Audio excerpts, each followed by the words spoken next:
killed by a ricin umbrella pellet. On September 7, 1978, a Bulgarian novelist and journalist waited at a bus stop on Waterloo Bridge in London. He was a Bulgarian novelist and journalist who had defected to the West years earlier. He worked for the BBC World Service and Radio Free Europe, broadcasting reports that criticized the Bulgarian communist government. That afternoon, as crowds moved past him on the bridge, he felt a sharp sting in the back of his right thigh. He turned and saw a man picking up an umbrella from the ground. The man apologized in a foreign accent, then quickly hailed a taxi and disappeared. He thought little of it. By that evening, he developed a high fever. The small puncture wound on his leg became inflamed and painful.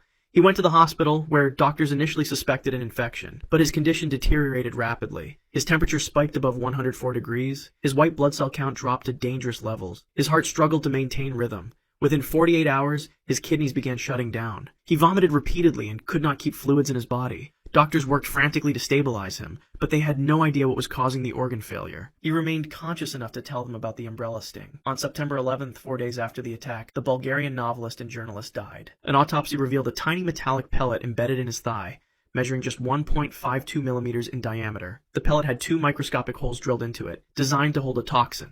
Forensic scientists identified the substance as ricin, a poison derived from castor beans that has no known antidote. Ricin works by stopping protein production in cells, causing the organs to fail one by one. The assassination was traced to the Bulgarian secret police working with assistance from the Soviet KGB. The man with the umbrella was never identified or caught. CIA scientist falls from a hotel window. On November 28, 1953, a CIA biochemist crashed through the closed window of room 1018A at the Statler Hotel in New York City. He was a biochemist working for the CIA's Special Operations Division, which developed biological weapons and interrogation techniques. 9 days earlier, he had attended a retreat at Deep Creek Lodge in Maryland with other CIA scientists. During that meeting, his supervisor secretly dosed his after-dinner drink with rainbow candy as part of the MK Ultra program. He had no idea he had been drugged. The effects were severe. He became paranoid and anxious, convinced that his colleagues were plotting against him. He told his wife he had made a terrible mistake at work and wanted to resign from the program. The CIA sent him to New York with a handler, officially to see a psychiatrist, but also to keep him under watch. At 2:30 in the morning, he ran toward the window. His body crashed through the glass pane, and he plummeted 13 floors to the sidewalk below. The fall shattered bones throughout his body. His skull fractured on impact. Glass from the window had cut deep lacerations across his face and arms. When police arrived, he was still alive. Blood filled his lungs, making each breath a gurgling struggle. He tried to speak, but could not form words. His handler was in the room when it happened. The handler called his CIA supervisor before calling the front desk. The biochemist died on the pavement within minutes. The official story called it self-unaliving triggered by depression. His family accepted this explanation for 22 years. In 1975, documents revealed the rainbow candy dosing. His body was exhumed in 1994. A new autopsy found blunt force trauma to his head consistent with a blow before the fall, suggesting he may have been struck unconscious and thrown from the window.